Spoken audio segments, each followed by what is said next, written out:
Shopping is hard, right? But there's a better way. Stitch Fix online personal styling makes it easy. I just give my stylist my size, style, and budget preferences. I order boxes when I want and how I want. No subscription required. And she sends just for me pieces. Plus outfit recommendations and styling tips. I keep what I love and send back the rest. It's so easy. Personal styling for everyone. Get started today at stitchfix.com/Spotify. That's stitchfix.com/Spotify.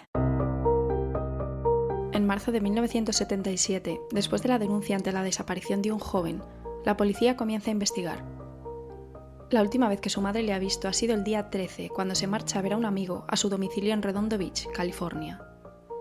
Sus restos aparecen el día 18, envueltos en bolsas de basura y con cinta adhesiva alrededor de ellas. Ha sido descuartizado y le faltan la cabeza y las manos. Si bien no es extraño encontrarse jóvenes asesinados de esta manera en California en los años 70, las autoridades se encontrarían con una larga lista de asesinatos que darían lugar a conocer a uno de los asesinos más prolíficos de Estados Unidos.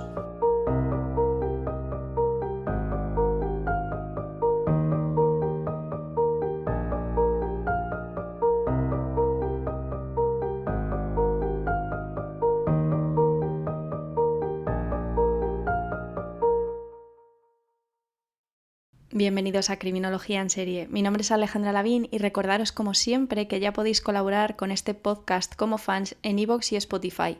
Y además accederéis a episodios exclusivos y escucharéis antes que nadie los primeros capítulos de las temporadas.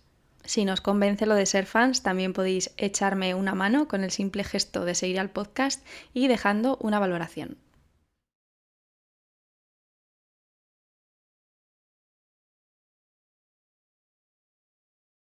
Ni William Bonin ni Randy Kraft, quienes también fueron apodados como nuestro protagonista, como los asesinos de la autopista, llegaron tan lejos como Patrick Kearney, considerado uno de los 10 asesinos más prolíficos de Estados Unidos. Finalmente fue conocido como el asesino de las bolsas de basura, debido a su terrible manera de deshacerse de los jóvenes a los que asesinaba. Patrick Wayne Kearney nace el 24 de septiembre de 1939 en Los Ángeles, California, siendo el mayor de 3 hermanos, Michael y Chester. Su padre George es miembro del departamento de policía, mientras que su madre Eunice se dedica al hogar como ama de casa. Desde bien jovencito es frecuentemente acosado por sus compañeros de clase con insultos como pequeño maricón y chico raro, a raíz de que le ven afeminado, delgado, de apariencia débil y con gafas de cristal grueso. Dichas circunstancias comienzan a despertar en Patrick rabia e ira, aunque lo que exterioriza es todo lo contrario. Y es así como a la tierna edad de 8 años comienzan sus fantasías relacionadas con el asesinato, una vía para canalizar sus emociones ocultas y enfrentar el acoso que experimenta en su entorno escolar. Con 13 años su padre le compra un rifle del calibre 22 para cazar animales. Además le da ciertos consejos para matar de manera más efectiva. Disparar encima y detrás de la oreja, lo que al parecer es menos sangriento y no produce sufrimiento. En esta época en la que va matando animales con su escopeta coincide que tiene su primera experiencia sexual con el perro de la familia. También se dice que cuando mata animales sin supervisión de su padre encuentra placer en destriparlos y revolcarse en la sangre y vísceras. Cuando inicia la secundaria, Patrick se traslada al Centro de Educación Especial Diane S. Lakeman, sin embargo el abuso persiste. Más o menos al mismo tiempo, su padre decide dejar el cuerpo de policía y se convierte en vendedor en una agencia de viajes, lo que implica que la familia se mude a Arizona en busca de un nuevo comienzo. Aquí ya sea porque el abuso disminuye en intensidad, aunque todavía perdura, o porque Patrick aprende a lidiar mejor con él, se enfoca en su educación y descubre su pasión por los idiomas. Termina por dominar el chino, el japonés y el español. Después de graduarse, regresa a California y se matricula en el Camino Community College en Torrance, donde estudia ingeniería. En 1958, Patrick finalmente se gradúa y se une a la Fuerza Aérea de Estados Unidos, siendo destinado a Texas.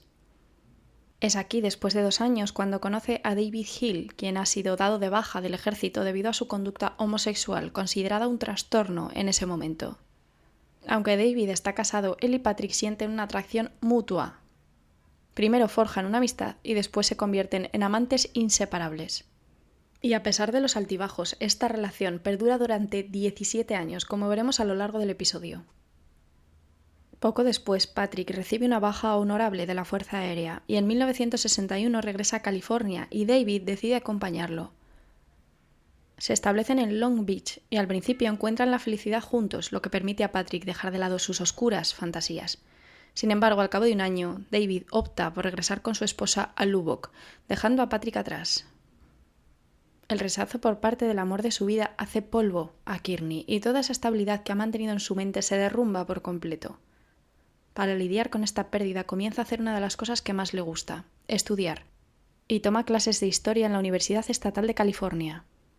Pero no se olvida de este rechazo y abandono, y la ira comienza a dominarle de nuevo de la misma manera que lo hacía cuando le rechazaban en el colegio. No tarda en darse cuenta de que su aspecto recatado resulta bastante atractivo para algunos jóvenes que forman parte de la escena homosexual, y Kearney no duda en sacar provecho de ello. Desesperado por obtener venganza, una vez que sus fantasías de asesinato se mezclan con el sexo, no habría marcha atrás. Este sentimiento de poder representa para él una forma de reafirmarse después de haberse sentido vulnerable durante gran parte de su vida. Y su primer objetivo llegaría en 1962, cuando un joven desconocido de 19 años, que sería archivado como John Doe, acepta dar una vuelta en la motocicleta de Patrick mientras está haciendo autostop. En el momento en el que se encuentran en un lugar apartado a las afueras de Indio, California, Kearney pone en práctica sus lecciones de caza por primera vez con un ser humano y dispara al muchacho en la parte posterior de la cabeza, detrás de la oreja izquierda, tal y como le aconsejó su padre. Una vez muerto, Patrick sodomiza el cuerpo y lo mutila para abandonarlo finalmente en algún lugar de la Ruta 86 de California. Su segundo crimen poco después es un daño colateral del primero, debido a que el primo, de 16 años de John Doe, le había visto irse con un hombre poco mayor que él. Entonces regresa al lugar donde recogió a su primera víctima y atrae al primo pequeño, para que también le acompañe en su motocicleta. Muere igual que su familiar, y también es violado post-mortem. Nunca se les consigue identificar. Como hemos hablado muchas veces, los asesinos en serie aprenden de sus crímenes y van evolucionando. Con sus primeros asesinatos, Patrick se da cuenta de que no quiere tener que quedarse en el lugar en el que les dispara. Además, puede ser arriesgado, por lo que se compra un escarabajo y una camioneta, los dos de la marca Volkswagen, típicos de esta época. Esta primera etapa de crímenes finaliza con un joven llamado Mike, de 18 años, a quien también dispara en la parte trasera de la cabeza y viola una vez muerto. Después de este asesinato, David vuelve al lado de Patrick, lo que le estabiliza emocionalmente, por lo que frena los asesinatos en seco. En 1963, Patrick consigue un trabajo como investigador senior asistente en Hughes Aircraft. Este nuevo empleo se convierte en el único lugar donde se siente verdaderamente aceptado, aparte de estar con David, obviamente. Sus compañeros lo elogian como un trabajador ejemplar. Gracias a su buen posicionamiento en la empresa, la pareja decide mudarse a la avenida Van Buren, en Culver City, en 1964. Y en 1966 las cosas mejoran aún más para Patrick, ya que David finalmente se divorcia, por lo que los 2 años siguientes la pareja experimenta una renovada felicidad juntos. En cuanto al siguiente crimen de Patrick, hay varias versiones y un par de fechas posibles, por lo que os voy a contar la que considero más verosímil teniendo en cuenta todos los hechos de la historia.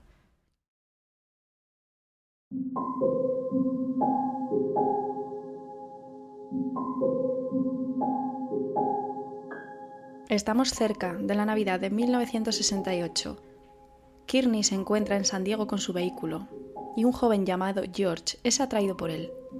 Le lleva a su casa y momentos después de entrar por la puerta le dispara en la cabeza. A continuación el joven es arrastrado hasta el cuarto de baño, donde es sodomizado y más tarde descuartizado. Kearney también le extrae la bala de la cabeza para asegurarse de si algún día encuentran el cuerpo no puedan llegar hasta él. Después le entierra en el patio trasero, detrás de su garaje. No se encontraría el cuerpo de George hasta casi después de una década.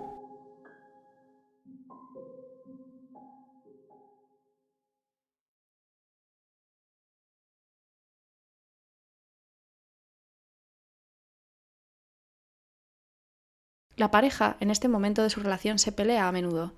Patrick compra una casa en Redondo Beach en diciembre de 1969, pero la mudanza no ayuda. Cada vez que se pelean no pueden estar juntos en la misma casa, Y cuando es Patrick el que se va, coge el coche o su camioneta y se marcha a otros condados de California o incluso a México, donde presumiblemente mata a más hombres, lo cual coincidiría con esa tendencia a desahogar su frustración y rechazo.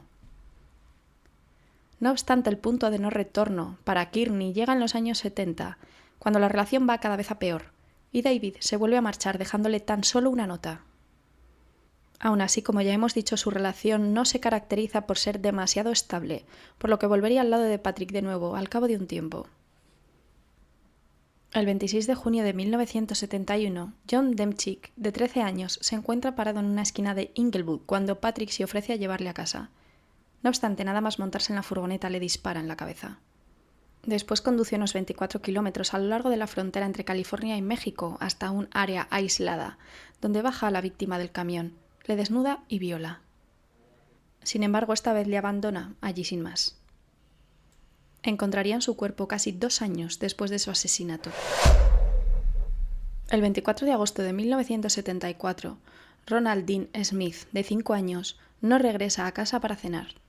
Al parecer ha estado jugando con un amigo en el parque, pero el otro niño ya está en su casa cuando Ronald aún no ha llegado al domicilio de su abuela. Conforme pasa el tiempo, la mujer empieza a entrar en pánico y llama a la subestación Lenox del sheriff del condado de Los Ángeles para reportar la desaparición de su nieto.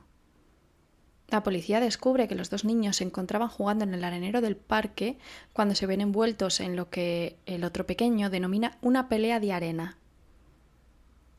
Él afirma que mientras que él regresó a casa para limpiarse, Ronald se quedó llorando en el parque. Las autoridades proceden de inmediato a registrar el área y a entrevistar a los vecinos de casa en casa, pero no encuentran rastro alguno.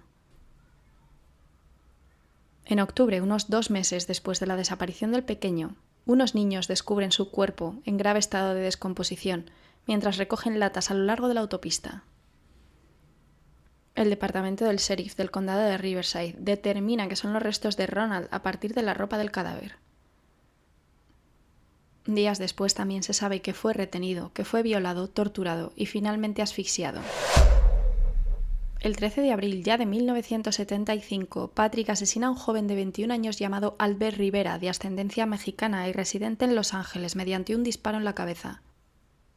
Después le lleva a su casa, le sodomiza post-mortem y por último le descuartiza e introduce los restos en bolsas de basura, las cuales abandona en varios lugares. Ese mismo día se descubren parte de sus restos a unos 27 kilómetros de San Juan Capistrano, cerca de la carretera estatal 74. El cuerpo está colocado en 2 bolsas de basura, a su vez envueltas en otra más y rodeada con cinta adhesiva. Pero esto es solo el principio. A partir de ahora y a lo largo de 2 años, la policía encontraría paquetes similares junto a carreteras, cañones, vertederos o desiertos, que constarían de cadáveres de hombres jóvenes con disparos en la cabeza y descuartizados. Debido al método de eliminación, la policía los llamó los asesinatos de las bolsas de basura. El modus operandi de Patrick Kearney a partir de ahora suele ser muy concreto y consiste en recoger autoestopistas o en recorrer bares de ambiente y baños de encuentro para homosexuales en busca de hombres jóvenes. Una vez les engaña y se montan en el vehículo, les dispara con una Derringer 22 detrás de la oreja, siguiendo el consejo de su padre para matar animales. Después, una vez muertos, a veces busca un lugar aislado o les lleva a su propia casa directamente para poder mantener relaciones con los cuerpos. Cuando esto ocurre fuera de su domicilio, no les abandona donde los viola, se los lleva a casa, drena la sangre en la bañera para eliminar el olor, desmiembra los cuerpos y lava las partes para eliminar la sangre seca y las huellas dactilares que haya podido dejar. En ocasiones también son mutilados después de muertos o golpeados, con intención de descargar su ira reprimida y mostrar su poder sobre ellos. Por último, coloca los restos en bolsas de basura industriales y las arroja en el desierto, a lo largo de las autopistas menos transitadas de California, en los cañones detrás de Los Ángeles o bajo toneladas de basura en los vertederos de la zona mientras acudía al trabajo, durante su descanso para el almuerzo o de madrugada. Esto no es infrecuente, por desgracia, en California, ya que es la edad de oro de los asesinos en serie, y muchos jóvenes se trasladan al estado dorado buscando nuevas oportunidades. Estado que en 1980 estaría en la 4ª posición en tasa de homicidios por detrás de Florida, Nevada y Alaska.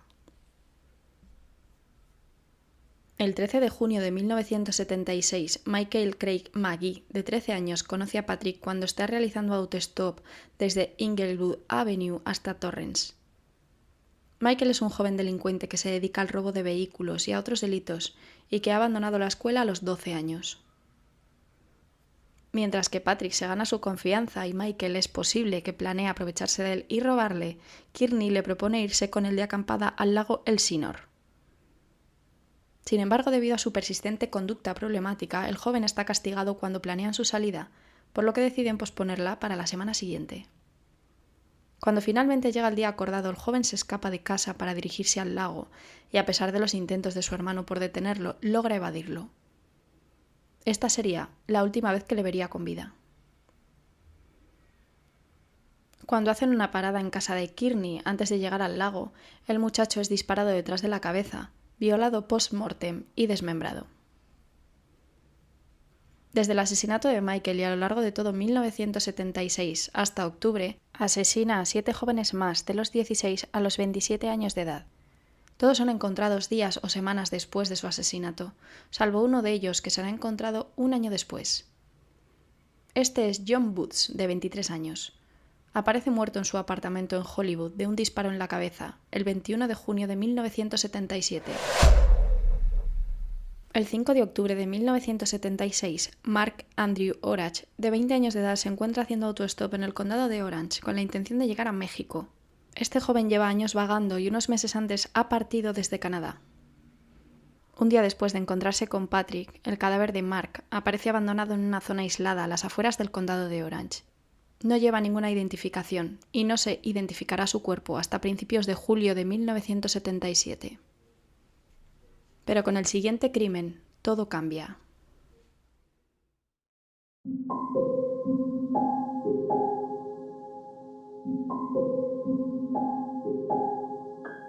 El 13 de marzo, ya de 1977, John Otis LaMay, de 17 años, sale de su casa con intención de encontrarse con David Hill en su domicilio de Redondo Beach. Le conoció un día en un gimnasio y desde entonces ha estado teniendo relaciones tanto con él como con su pareja Patrick. Cuando llega, David no está, pero Kearney le invita a pasar y a ver un rato la televisión. Cuando el muchacho está distraído, saca su arma y le dispara en la nuca. Siguiendo su modo de proceder habitual, mantiene relaciones sexuales con el cuerpo de John. Después le drena la sangre, le descuartiza y lava cuidadosamente las partes del cuerpo para terminar introduciéndolas en bolsas de basura selladas con cinta de nylon. Antes de que llegue David a casa, lo esconde en un armario para que no lo encuentre, y en cuanto puede se libra de algunos de sus restos en un bidón de petróleo y otros fuera de él porque no caben. Y separa las manos y la cabeza, tirándolas al desierto al sur de Corona.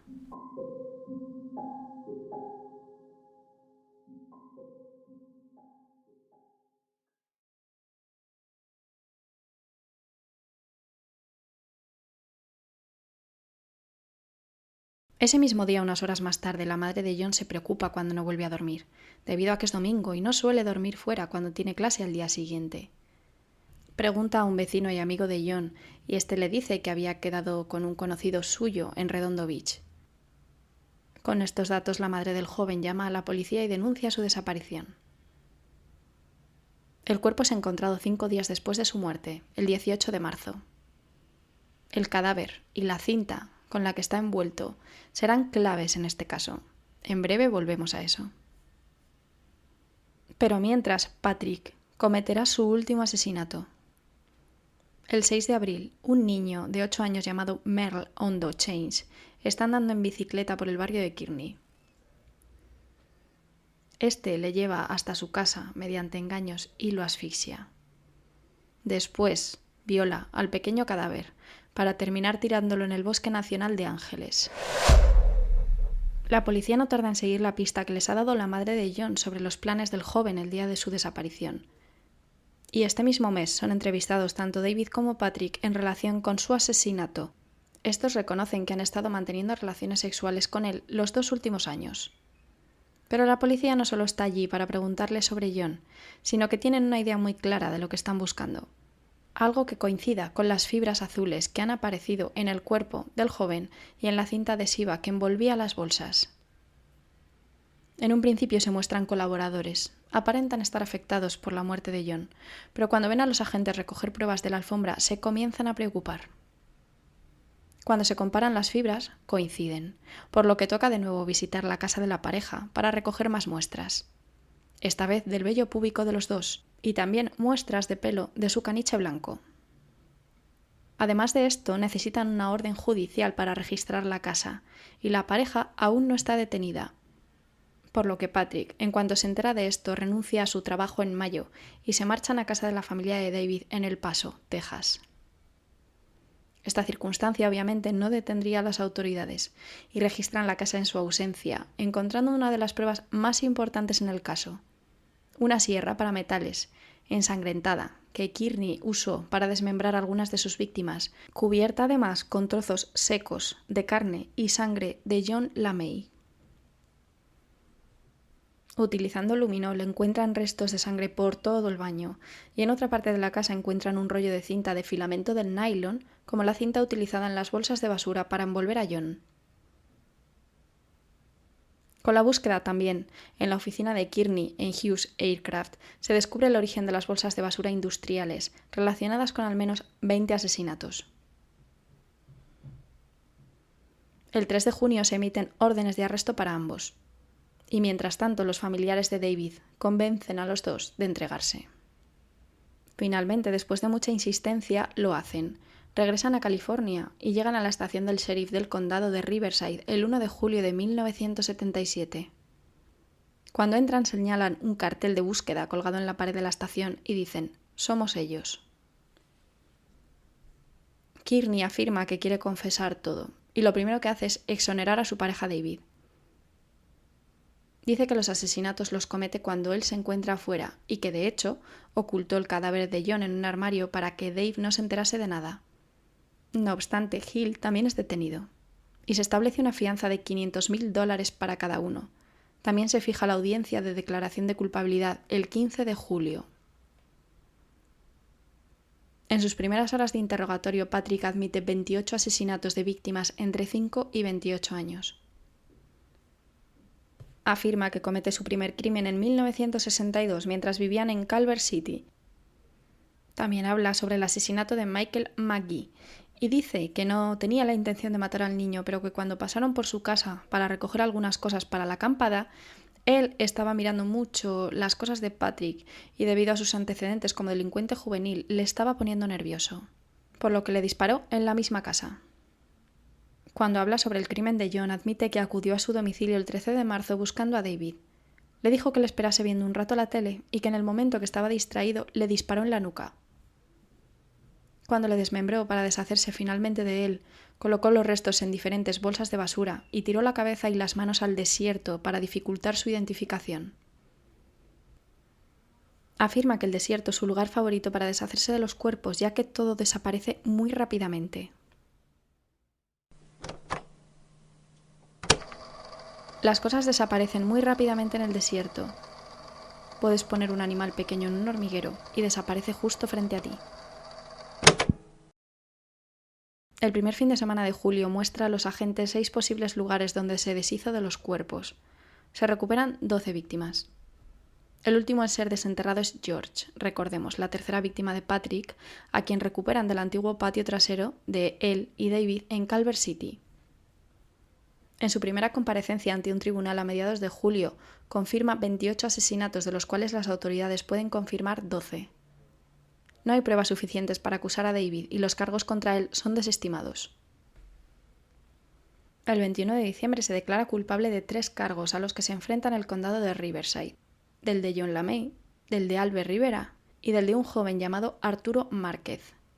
Es sentenciado a cadena perpetua. Afirma que siempre se declarará culpable hasta el final en otras jurisdicciones, siempre que no se enfrente a la pena de muerte. Después de esta sentencia, la policía todavía tiene mucho trabajo que hacer. No ha terminado de analizar las pruebas en su contra y con una cadena perpetua podría llegar a salir en libertad. La primera semana de enero de 1978 escribe una carta a la oficina del sheriff confesando otros 7 asesinatos más. El de 2 jóvenes, el de un chico de 14 años, otro de 13 y el de 2 niños pequeños. Es decir, en total termina admitiendo 35 asesinatos, lo que le convierte en uno de los asesinos más prolíficos de Estados Unidos, y la cifra es cierta. En este momento, la Fiscalía del Condado de Los Ángeles considera imputarle 21 cargos de asesinato en su contra, con otros cargos posibles en San Diego y Orange. Finalmente se consigue evidencia física de estos 21 crímenes, y en febrero de 1978 es acusado por 18 asesinatos más, incluyendo las 12 primeras víctimas que se confirmaron en julio. Se declara culpable y pide ser sentenciado lo antes posible. Debido a que los crímenes fueron cometidos antes de que California restableciera la pena de muerte en 1978, es condenado a 21 cadenas perpetuas. La ley californiana, al parecer, en este momento también impide que las cadenas perpetuas no se cumplan consecutivamente, por lo que cada cierto tiempo tiene una audiencia de libertad condicional a la que acuden religiosamente los familiares y amigos de las víctimas para evitar su liberación. En un primer momento, es encarcelado en la prisión estatal Soledad. Y desde 2014 cumple condena en la prisión Tull Creek, en Sacramento, donde también estuvieron Herbert Mullin o Charles Tex Manson, miembro de la familia Manson, antes de ser trasladado al correccional Richard J. Donovan. Kearney explicó sus asesinatos en parte gratificación sexual, en parte fantasías y a veces enfado con David por discutir con él y marcharse. Solo en un caso mató por miedo a que lo descubrieran, que fue cuando su segunda víctima era primo de la primera. En cuanto al caso de Patrick, vamos a empezar hablando sobre la necrofilia, la cual, como ya explicamos en el episodio de David Fuller, es una parafilia en la que la excitación sexual se logra a través de la manipulación sexual de cadáveres. Los hombres tienen mayor inclinación a ser necrófilos que las mujeres, aproximadamente en un 95%. Patrick se podría enmarcar en la categoría necrófilos homicidas. Esta categoría es considerada la más peligrosa de los necrófilos. Necesitan tener sexo con un cadáver hasta el punto de que si tienen que recurrir a matar para conseguirlo, así lo harán. A menudo son etiquetados como necrófilos violentos. Y algunos expertos se refieren a estos casos como necrofilia caliente, ya que implica la búsqueda de relaciones sexuales con cuerpos recién fallecidos. En el caso de Kearney, además de poder experimentar atracción hacia los cuerpos, ejerce poder hacia ellos. Este control le puede resultar difícil de llevar a cabo en una relación con personas vivas, y además así no tiene por qué enfrentarse a los rechazos que ha sufrido en su vida. Y por eso normalmente los asesinatos, sobre todo al principio, coinciden con un episodio en el que Patrick ha discutido con David. A él no le puede controlar, pero sí puede controlar a los chicos que se encuentra haciendo autostop o en bares de ambiente. Pero además puede ser una manera simbólica de hacérselo pagar a David en lugar de hacerle daño a él. Es decir, no dirige la rabia hacia su pareja, la persona que realmente en ocasiones le genera resentimiento, sino que desplaza ese resentimiento a los jóvenes que mata. No obstante, independientemente de la ira que podría expresar con sus crímenes, Patrick no inflige dolor. Es decir, el asesinato es rápido con un disparo, cosa que no suelen hacer los asesinos en serie. Y no hay una motivación sexual en el acto del asesinato, sino que la motivación sexual llega cuando la víctima ya está muerta. Y en este sentido hay algo que llama la atención de esto y de la lista de víctimas de Patrick.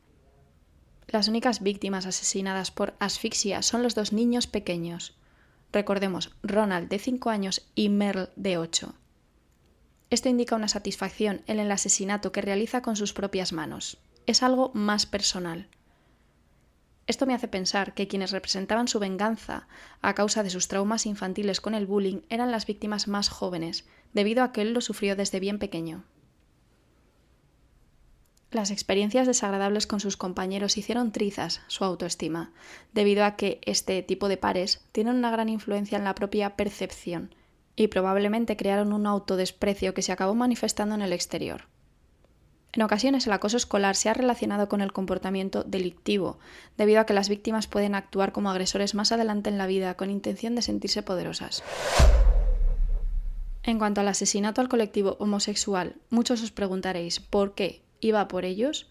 y no a por cualquier otro hombre, independientemente de sus preferencias sexuales, sino iba a mantener relaciones consentidas.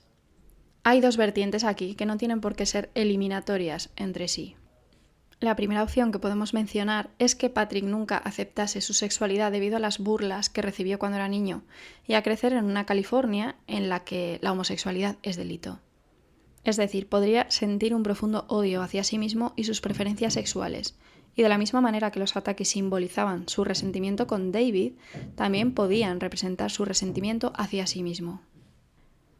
La segunda opción es ni más ni menos que el factor oportunidad, el cual siempre os estoy sacando a relucir.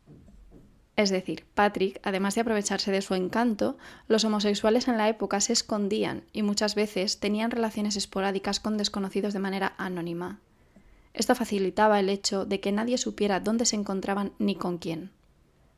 En este sentido también está la otra cara de la moneda, que ya no hubiera tanta represión y los hombres homosexuales se trasladaran al Estado Dorado cuando éste derogó la ley en 1976 que penalizaba la conducta desordenada e indecente, refiriéndose a prácticas homosexuales.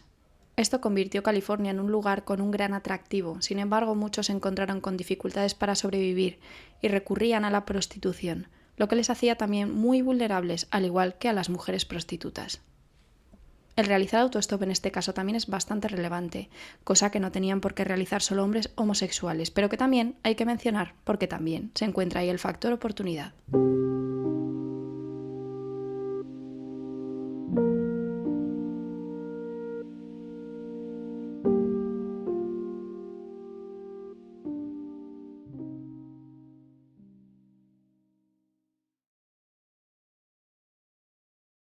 Y esta es la historia de uno de los 10 asesinos más prolíficos de Estados Unidos.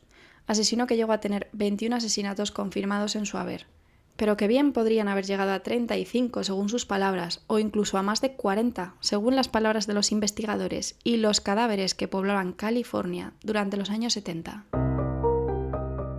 Gracias por escuchar otro episodio más de Criminología en Serie. Espero que os haya gustado y espero ansiosa vuestros comentarios en Spotify, iVoox y en Twitter, en Crimi en Serie, donde subiré contenido a lo largo de la semana, aunque de este caso poquito va a haber. Es lo malo de hablar sobre casos más desconocidos, que poco contenido se puede encontrar, además de lo que ya os he contado.